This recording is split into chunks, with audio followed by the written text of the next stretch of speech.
আপনি সব ঠিকঠাক মতো করছেন, কঠোর পরিশ্রমও করছেন, কিন্তু ফলাফল আসছে না। মনে হচ্ছে আর পারছি না, থেমে যাই। আর এই অনুভূতিটা কি চেনা লাগছে? একটা গাছের কথা ভাবুন।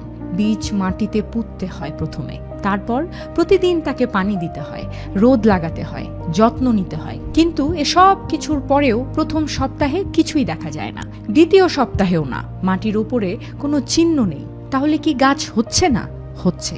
মাটির নিচে শেকড় ছড়াচ্ছে, শক্তি সংগ্রহ করছে, ভিত তৈরি হচ্ছে, আর একদিন হঠাৎ মাটি ফুঁড়ে সে বেরিয়ে আসে। আপনার জীবনও ঠিক এই মুহূর্তে এটাই করছে।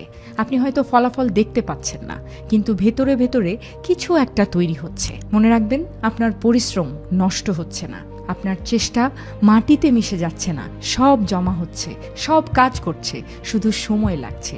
আর সেই সময়টাই আপনার সবচেয়ে বড় পরীক্ষা। কারণ বেশিরভাগ মানুষ এই সময়টাতেই হাল ছেড়ে দেয়, ঠিক যখন সাফল্য সবচেয়ে কাছে থাকে। ধৈর্য মানে চুপ করে বসে থাকা নয়, ধৈর্য মানে হলো বিশ্বাস নিয়ে এগিয়ে যাওয়া প্রতিদিন, ফলাফল না দেখেও। বলুন তো, আপনি কি ঠিক সেই জায়গাতেই আছেন যেখানে আপনি ফলাফল পাচ্ছেন না? কমেন্টে লিখুন, আমি থামবো না। দেখি কতজন আছেন। এরকম ভিডিও পেতে এক্ষুনি সাবস্ক্রাইব করুন। আমি পিঙ্কি ছেত্রী। ধৈর্য রাখুন, জীবন বদলাবেই।